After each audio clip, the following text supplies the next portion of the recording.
नमो नारायण। जय गौ माता, वंदे मातरम। मां भारती को प्रणाम और हृदय से ओम शम शनिश्चराय नमः। प्रिय दर्शकों, मित्रों, साथियों, 8 जुलाई 2024 माया अधिपति, माया के महाराज राहुदेव कर्म फलदाता शनि के नक्षत्र में प्रवेश करेंगे। 12 जनवरी 2025 तक शनिदेव के उत्तर भाद्रपद नक्षत्र में राहुदेव का संचरण रहेगा। मित्रों, 30 अक्टूबर 2023 को राहुदेव ने राशि परिवर्तन कर मीन राशि में प्रवेश किया। 6 मई 2024 को राहुदेव ने बुधदेव के नक्षत्र रेवती के प्रथम चरण में प्रवेश किया और 8 जुलाई प्रातः 7:36 पर राहुदेव उत्तर भाद्रपद नक्षत्र यानी ये शनिदेव का नक्षत्र है, उसके चतुर्थ चरण में प्रवेश करेंगे। शनिदेव इस समय वक्री अवस्था में है और अपनी मूल त्रिकोण राशि कुंभ में बृहस्पति देव के नक्षत्रों में जो पूर्व भाद्रपद है उसके दूसरे चरण में शनिदेव का संचरण है। पूर्व भाद्रपद नक्षत्र ये बृहस्पति देव का नक्षत्र है और शनिदेव का यहां संचरण 3 अक्टूबर 2024 तक रहेगा। क्लासिक वैदिक जितने भी ऋषि हैं ज्योतिष के, वो शनिदेव और राहुदेव को आपस में अच्छा संबंध मानते हैं। मैं यहां तक कह सकता हूं कि राहुदेव शनिदेव को अपना गुरु मानते हैं। दोनों का वंशावली देखें तो राहुदेव भी कश्यप वंशज है और शनिदेव भी कश्यप वंशज है। तो शनिदेव और राहुदेव में आपस में मित्रता भी है। और मैंने क्लासिक में यह भी सुना है कि शनि सम राहु और कुंज सम केतु, यानी राहुदेव शनि के जैसे ही फल देते हैं और केतु देव मंगल के जैसे फल देते हैं। राहुदेव का कार्मिक कर्मों से गहरा संबंध है। यदि आपकी जन्म कुंडली में शनिदेव अनुकूल अवस्था में संचरण कर रहे हैं तो इस समय राहुदेव का शनिदेव के नक्षत्र में संचरण आपको अच्छे फल प्रदान करेगा। लेकिन यदि आपकी जन्म कुंडली में शनिदेव प्रतिकूल अवस्था में विराजमान है, प्रतिकूल भावों में विराजमान है, नीच अवस्था में संचरण कर रहे हैं या पापी ग्रहों से द्रष्ट है, तो ये राशि परिवर्तन आपके लिए सावधानी का रहेगा। क्योंकि 9 ग्रहों में 4 ग्रह स्लो मूविंग प्लैनेट है, बहुत धीमी गति के प्रारंभ, जिसमें शनिदेव, बृहस्पति देव, राहुदेव और केतु देव। शनिदेव 2.5 साल में अपनी राशि बदलते हैं, राहुदेव 18 महीने में, केतु देव 18 महीने और बृहस्पति देव 12 या 13 महीनों में राशि परिवर्तन करते हैं। इन ग्रहों का जब भी राशि परिवर्तन होता है तो हमारे लिए बड़ा महत्वपूर्ण होता है, क्योंकि इन ग्रहों का राशि परिवर्तन एक लंबे समय अंतराल तक रहता है और लंबे समय तक इन ग्रहों का प्रभाव रहता है और इनका सबसे ज्यादा प्रभाव हमारे जीवन में पड़ता है। मैं फिर आपको याद दिलाना चाहता हूं कि कर्म फल दाता शनिदेव है और कार्मिक कर्मों से राहुदेव को बहुत नजदीक माना जाता है। राहुदेव कार्मिक कर्मों को प्रभावित करते हैं। यह अलग बात है कि वैदिक ज्योतिष में, क्लासिक में इन्हें पाप ग्रहों की श्रेणी में भी माना है, लेकिन कार्मिक ग्रहों का प्रभाव शनिदेव और राहुदेव का पड़ता है। ऐसे में इनका जो ये राशि परिवर्तन है बड़ा महत्वपूर्ण है। यदि आपकी इन ग्रहों की दशा है, अंतरदशा है या फिर प्रत्यंतर दशा है तो इनका प्रभाव आप पर दूसरों से ज्यादा पड़ेगा। इसलिए मेरा अनुरोध है, एक बार अपनी जन्म कुंडली का मोटा मोटा अध्ययन अवश्य कर लें। आप अभी किस ग्रह की महादशा, अंतरदशा और प्रत्यंतर दशा से गुजर रहे हैं, आने वाला समय कैसा रहेगा, आपको स्पष्ट समझ में आ जाएगा। और वैसे मैं अपने अनुभव पर आप बताऊं कि जिन लोगों पर शनिदेव और राहुदेव की महादशा चल रही, उन पर राहुदेव के नक्षत्र परिवर्तन का सबसे अधिक प्रभाव पड़ेगा। उसके बाद अंतरदशा वाले जातकों पर प्रभाव और फिर कम जो प्रभाव वो प्रत्यंतर दशा वाले जातकों पर रहेगा। क्योंकि कोई भी ग्रह सबसे पहले अपने नक्षत्र अधिपति का फल देता है। ये ज्योतिष का मूलभूत सिद्धांत है, नियम है। इस समय राहुदेव शनिदेव के नक्षत्र उत्तराभाद्रपद से संचरण करेंगे तो सबसे पहले शनिदेव का फल आपको देंगे। तो ये देखना महत्वपूर्ण हो रहा है कि आपकी जन्मकुंडली में शनिदेव किस अवस्था में विराजमान है, किन भावों में विराजमान है और किन शुभ ग्रहों के प्रभाव में या फिर इन पर शुभ ग्रहों की दृष्टि नहीं है। उसी आधार पर राहुदेव उत्तर भाद्रपद नक्षत्र में संचरण करके आपको शुभाशुभ फल प्रदान करेंगे। ये तो रही बात बेसिक नियम की। क्या कहता है जो मैंने आपको रखा, ये नियम था जो मैंने आपको रखा है। और क्योंकि एक ही राशि के लोगों में किसी को अच्छे और किसी को बुरे और किसी को बहुत बुरे अनुभव से गुजरना पड़ता है। अब बात करते हैं राहुदेव का मूल स्वभाव। किस प्रकार के ग्रह है राहुदेव, क्योंकि ग्रह अपना मूल स्वभाव कभी नहीं छोड़ता है। सभी ग्रहों के साथ उसके स्वभाव की अच्छाई और बुराई में कमी या अधिकता हो सकती, परंतु वो बदल नहीं सकता है। ठीक उसी प्रकार जैसे हम बारिश की बूंदों को पृथ्वी पर गिरने से रोक नहीं सकते, लेकिन छाता और छत उसे एक स्थान विशेष पर गिरने से अवश्य रोक सकता है। शुभ और अशुभ ग्रहों का प्रभाव छाता और छत जैसा ही है, जो घटना को घटित होने से रोक नहीं सकते लेकिन नुकसान कम या ज्यादा अवश्य कर सकते। जहां तक राहुदेव की बात है, राहुदेव तो जाने ही अपने प्रभाव के कारण जाने, जो उनका प्रभाव है अनऑर्थोडॉक्स, अनप्रेडिक्टेबल, अनकन्वेंशनल, ये उनका स्वभाव है और इसी स्वभाव और इसी प्रभाव के कारण वो जाने जाते हैं। क्योंकि राहुदेव जिस व्यक्ति को अपने प्रभाव में लेते हैं उसे फिर वो अपने उसके स्वभाव में रहने नहीं देंगे। जिसको भी राहुदेव अपने प्रभाव में लेंगे उसको उसके स्वभाव में नहीं रहने देंगे।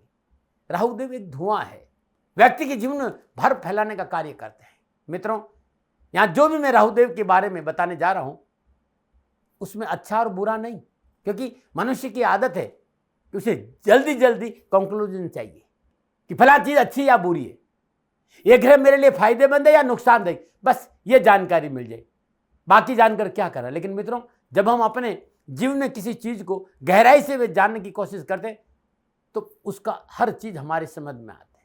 मैं यहाँ सिर्फ ग्रहों की या ज्योतिष की बात नहीं कर रहा हूं, एक सामान्य बात कर रहा हूं।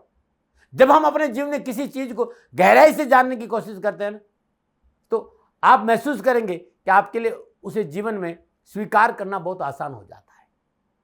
फिर गुस्सा या फ्रस्ट्रेशन नहीं होता है, क्योंकि कहीं ना कहीं हमें पता होता है कि हमारे साथ ऐसा क्यों हो रहा है, इसका कारण क्या है, कब तक मेरे साथ चलेगा और मैं कैसे इस स्थिति से बाहर आ सकता हूं। यानी बजाय खुद को या ईश्वर को कोसने के, व्यक्ति कर्मानुन्मुख होकर अपनी स्थितियों को सुधारने के लिए सही दिशा में प्रयास करके की कोशिश करता है। जो भी बातें राहुदेव के संबंध में रखती हैं उनका अच्छा या बुरा प्रभाव आपकी जन्मकुंड में उनकी प्लेसमेंट पर निर्भर करता है। लेकिन जो बात मैं बता रहा हूं वो राहुदेव का मूल स्वभाव बता रहा हूं। राहुदेव बहुत जल्दी रूप बदलने वाले हैं, तेज बुद्धि वाले हैं, ये बहुत जल्दी व्यक्ति को भ्रमित कर सकते हैं, तत्काल प्रभाव देने वाले ग्रह हैं। ये रातों रात व्यक्ति को अमीर बना सकते हैं, रातों रात हाथ में कटोरा दे सकते हैं। जिन जातकों पर राहु का प्रभाव अधिक होता है वे ख्याली पुलाव बहुत बनाते हैं, ये सूरज की रोशनी में छकने सपने देखने वाले व्यक्ति होते हैं। ऐसे व्यक्ति को वैष्णव की ओर इजीली से ले जाया जा सकता है। राहुदेव से प्रभावित एक व्यक्ति ऐसा भी हो सकता है कि किसी तरह की बुरी लत, अवैध गतिविधियां, जुआ, नशा आदि में लिप्त हो जीवन व्यतीत कर रहा हो। दूसरी तरफ राहुदेव से प्रभावित दूसरा व्यक्ति ऐसा भी आपको मिल सकता है जो वर्तमान समाज की रूढ़ियों को दरकिनार करते हुए क्रांति फैलाने का काम कर सकते, क्योंकि राहुदेव लीक पर नहीं चलते। राहुदेव का काम है व्यक्ति से दूसरों से अलग दिखना। अब वो अलग दिखाना अच्छा होगा और बुरा होगा, ये आपकी जन्म कुंडली में प्लेसमेंट पर निर्भर करे। राहुदेव कैसे प्लेसमेंट है और उन पर दूसरों ग्रहों का कैसा प्रभाव है, और यही है ग्रहों के स्वभाव और प्रभाव की बात। राहुदेव का एक स्वभाव यह भी है डिस्टर्बेंस पैदा करना। राहुदेव के ये राशि परिवर्तन, ये नक्षत्र परिवर्तन, कुछ डिस्टर्बेंस भी आपको अपने जीवन में देखने को मिल सकती है, लेकिन भाव के अनुसार सभी राशियों के लिए अलग अलग फलादेश हो जाएगा। तो आइए बात करते हैं राशियों के बारे में कि 8 जुलाई 2024 से 12 जनवरी 2025 तक राहुदेव का कर्म फलदाता शनिदेव के नक्षत्र में संचरण का हमारे ऊपर क्या प्रभाव रहेगा। शनिदेव के नक्षत्र उत्तराभाद्र नक्षत्र के चौथे चरण में राहुदेव का संचरण होगा और 12 राशियों पर क्या प्रभाव रहेगा इसकी बात मैं आपको बताऊंगा। पुनः याद दिलाना चाहता हूं कि आपकी जन्म कुंडली में राहुदेव का यह नक्षत्र परिवर्तन इस बात को अवश्य संकेत देता है कि सबसे पहले आप देखें कि आपकी जन्म कुंडली में शनिदेव और राहुदेव किन किन भावों के स्वामी हैं और कहां कहां विराजमान है और किन ग्रहों से दृष्टि। दूसरा, इस समय आपकी जन्म कुंडली में किन ग्रहों की महादशा है, किन ग्रहों की अंतर्दशा है और किन ग्रहों की प्रतिदशा है, इसको जाने बगैर फलादेश समझ में नहीं आएगा।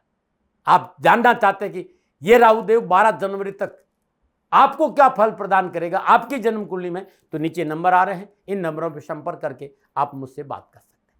मित्रों और साथियों, बहुत से उपाय बताऊंगा, बहुत सी जानकारी दूंगा, लेकिन ये मेरा निजी आंकलन है, ये मेरा निजी आंकलन है। न भय, न भ्रम, न भ्रांति, न विवाद, न तर्क, हमेशा मैंने सेकंड ओपिनियन अधिकार आपको दिया है। मैं अपना अनुभव शेयर करता हूं, दबाव नहीं, प्रेशर नहीं, लादता नहीं, मर्जी आपकी, मानो न मानो। अब 12 राशियों पर राहुदेव का प्रभाव शनिदेव के नक्षत्र में संचरण का क्या रहेगा, और बात करते हैं कुंभ राशि। कुंभ राशि वालों के लिए राहुदेव दूसरे भाव मीन राशि में उत्तर भाद्र नक्षत्र चौथे चरण में संचरण कर रहे हैं। दूसरा भाव वाणी है, भोजन है, स्वाद है, बैंकिंग है, धन है, कुटुंब है। आपके लिए राहुदेव के नक्षत्र स्वामी शनिदेव 12वें और लगन भाव के अधिपति होकर वक्री अवस्था में लगन भाव में ससनामक पंच महापुरुष योग में संचरण करें अपनी मूल त्रिकोण राशि। 12वां भाव खर्चा है, इन्वेस्टमेंट है, अस्पताल है, अध्यात्म और विदेश का है, और लगन आप शिव में, आपका व्यक्तित्व, आपकी हेल्थ। राहुदेव आपके दूसरे भाव में है और दूसरे भाव में राहुदेव इस बात का संकेत दे रहा है कि धन को बचाना है, बरकत करनी, बचत करनी है तो व्यवस्थित काम करना पड़ेगा, परिवार की सलाह लेनी पड़ेगी, वाणी से मीठा बोलना पड़ेगा, खान पान में पवित्रता रखनी पड़ेगी।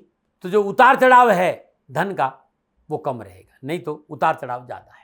जिन लोगों को राहुदेव की दशा है, अंतरदशा है, महादशा है, उनके लिए बड़े लेवल पर धन को लेकर उथल पथल बचा सकता है ये राहुदेव। कुंभ राशि वालों ध्यान रखना, इसलिए सकारात्मक बुद्धि का प्रयोग करना आपके लिए अच्छा रहेगा। स्वास्थ्य के दृष्टिकोण कुंभ राशि वालों को आंख और गले संबंधी बीमारियों को विशेष सावधानी बरतनी हुई, पारिवारिक मतभेद से बचना होगा। बात करते हैं राहुदेव की नक्षत्र स्वामी शनिदेव की थी, तो कुंभ राशि वालों को शनिदेव 12वें और लगन भाव के अधिपति कुंभ राशि वालों के लिए 7.5 का मध्य चरण भी है और लगन में है, ससनामक पंच महापुरुष में ये गए, तो धन की प्राप्ति होगी, आर्थिक सुदृढ़ता आएगी, समाज में वर्चस्व बढ़ेगा, कुटुंब का साथ मिलेगा, समाज सभा सोसाइटी में जाने का मौका मिलेगा, जॉब को लेकर भाग्यशाली लेंगे, बेरोजगारों को रोजगार मिलेगा और नौकरी में उन्नति का अवसर प्राप्त। कोई भी कार्य की योजना और व्यवसाय पर काम कर रहे हैं तो थोड़ी सी प्रतीक्षा करें, सफलता अवश्य मिलेगी। थोड़ा सा धैर्य से काम। देवादिदेव शनिदेव आपकी आवश्यकता की पूर्ति करेंगे। शनिदेव आपको कानूनी दांव पेच, साझेदार और साथियों की सूक्ष्म चालियों को उसे समझने का पूर्ण अवसर देंगे। चाह कर भी आपको कोई धोखा नहीं दे पाएगा। फिर भी इस समय परिवार, संतान और जीवन साथी और अपने आसपास के पूरे वातावरण पर आपको सतर्क रहना बहुत जरूरी। खर्चों पर काबू रखें, आध्यात्मिक और रुख करना आपके लिए अच्छा रहेगा। लेकिन इस फलादेश के साथ आज ये पता जरूर कर ले कि वर्तमान में राहुदेव और शनिदेव की स्थिति आपकी जन्मकुंडली में क्या है, किन भावों के स्वामी, किन ग्रहों के दृष्ट हैं और महादशा, अंतरदशा, प्रतिदशा किस ग्रह की है और किस भाव में है, कि उसी अनुसार आपको फलादेश मिलेगा।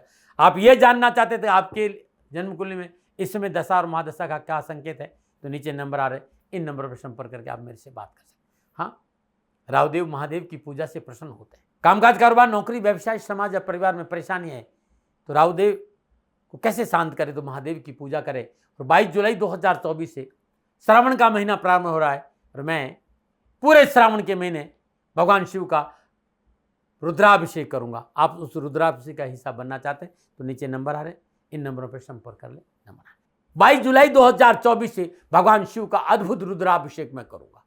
5 सोमवार को अद्भुत रुद्राभिषेक करूंगा और भगवान शिव के रुद्राभिषेक से शनिदेव और राहुदेव संबंधी कोई भी परेशानी आपके जीवन में है तो उससे छुटकारा मिलेगा। आप इस रुद्राभिषेक में हिस्सा बन सकते हैं। भगवान शिव के श्रावण के महीने के ये रुद्राभिषेक आपकी जीवन की संपूर्ण परेशानियों का निवारण करे।